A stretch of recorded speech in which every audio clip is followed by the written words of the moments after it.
நிக்காஹ்வுடைய வேலை முடிஞ்சிருச்சு.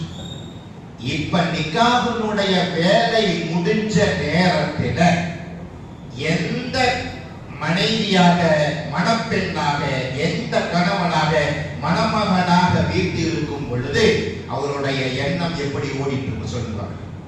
அல்லாஹ், எனக்கு இத்தனை நாள் இல்லாம இப்ப திருமணத்தினுடைய காரியம் நடக்குது, எனக்கு கண்குளிர்ச்சியான மனைவியா இருக்கும்டா, சந்தோஷமான வாழ்க்கை எனக்கு கிடைக்கும்டா, கண்ணியமான முறையில நான் வாழணும்டா, நல்ல சம்பாதிக்கணும், என் மனைவி மக்களை நல்லபடியா நான் காப்பாற்றணும், மானத்துடன் மரியாதையுடன் என் குடும்பத்தை காப்பாற்றணும் என்ற எண்ண ஓட்டம் ஒவ்வொரு கணவனிடத்திலும் ஓடிக்கொண்டிருக்கும், ஒவ்வொரு மணப்பெண்ணிடத்திலும் ஓடிக்கொண்டிருக்கும்.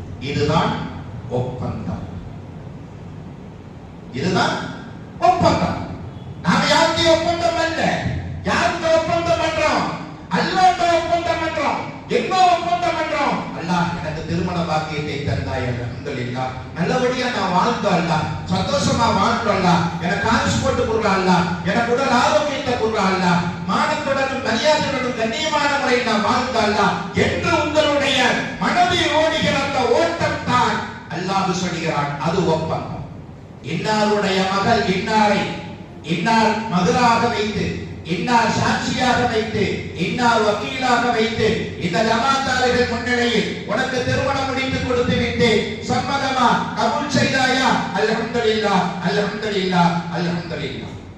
ஊர்க்காரர்களுக்கு முன்னால் சாட்சிகளை வைத்து, வக்கீலை வைத்து, மகரை வைத்து ஒப்பந்தம் செய்திருக்கிறோம். கணவனும் ஒப்பந்தம் செய்திருக்கிறார், மனைவி ஒப்பந்தம் செய்திருக்கிறார். இந்த ஒப்பந்தத்தை என்னுடைய ஆயுசு முழுக்க நான் இதை கடைபிடிப்பேன் என்கிற எண்ணம் ஒவ்வொரு கணவனுக்கும் வேண்டும், ஒவ்வொரு மனைவிக்கும் வேண்டும்.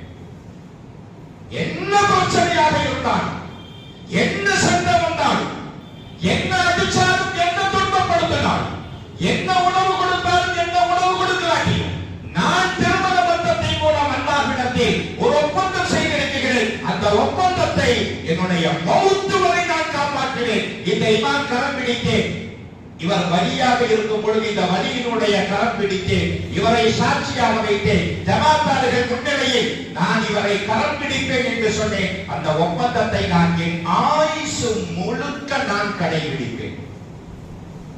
கணவன் என்னும் பொழுது, மனைவி என்னும் பொழுது குடும்பத்துக்குள்ள எந்த பிரச்சனை எப்பவுமே வராது. சரிங்களா? குடும்பம் காப்போம்.